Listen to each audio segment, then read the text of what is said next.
तो आज मैं आपको मिलाती हूँ मेरी बेस्ट फ्रेंड से। तो ये है खुशबू और ये आई हुई थी इसकी मम्मा के साथ महाकाल के दर्शन करने। और ये ना बहुत ज्यादा सडन प्लान था इसका। सुबह सुबह फोन आता है कि हम लोग आ चुके हैं इंदौर, तू जल्दी से आजा रेलवे स्टेशन और चलते हैं हम तीनों उज्जैन। और ये इतने दूर से आई थी तो मैं मना इसको बिल्कुल नहीं कर सकती थी। तो सबसे पहले हम लोग निकल गए थे काल भैरव के दर्शन करने। एक तो ये ऑटो वाले भैया इतने ज्यादा धीरे चला रहे थे, लाइक उन्हें 2 घंटे में हमें छोड़ा है वहां से हमारे होटल से यहाँ तक। और यहाँ पे आते से ही हमें पता चलता है कि इतनी ज्यादा भीड़ है भाई साहब, और गर्मी तो इतनी ज्यादा थी कि पूछो ही मत। सबसे पहले हमने लिया था पानी की बोतल और प्रसाद की टोकनी और लग गए थे भाई साहब हम लोग लाइन में। और मैं यहाँ पे फर्स्ट टाइम आ रही हूँ तो मुझे बिल्कुल भी आइडिया नहीं था कि यहाँ पे इतनी ज्यादा भीड़ होती है। बट फाइनली 2 घंटे बाद हमारे दर्शन हो गए थे। मैंने अंदर का कुछ भी रिकॉर्ड नहीं करा क्योंकि इतनी ज्यादा भीड़ थी वहाँ। सुबह से कुछ खाया भी नहीं था तो हालत बहुत ज्यादा खराब हो गई थी। बाहर निकलते से ही हमने ये खाया और उसके बाद में हम चले गए थे ऑटो के पास और हमने हमारे होटल का एड्रेस दिया कि हमको यहाँ पे छोड़ दो।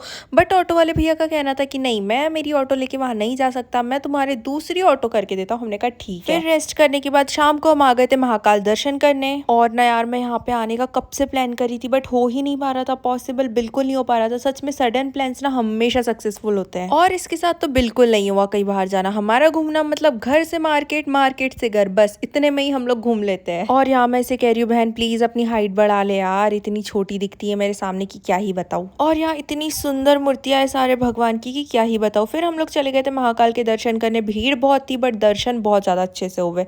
फिर हम लोग बाहर निकल के कॉरिडोर एक्सप्लोर करा और सच में यार ये मूर्तियों से तो नजर ही नहीं हटती है। लाइक ऐसा लगता है रियल है बट इतनी ज्यादा सुंदर है कि क्या ही बताऊँ। पैर बहुत ज्यादा दर्द हो रहे थे बट सोचा आए हैं तो अब सारा कुछ घूम ही लेते हैं। फिर ये कहती चल फोटोज क्लिक करते। मैंने कहा नहीं भाई तू ही कर, मेरी हालत तो नहीं है फोटोज क्लिक करने की। फिर बाहर निकलते से ही हम लोगों ने खाना खाया क्योंकि भूख बहुत ज्यादा जोरों की लग गई थी। और मेन कोर्स में था रोटी, पनीर की सब्जी, दाल फ्राई और चावल। और सच में ये खा के तो मजा ही आ गया।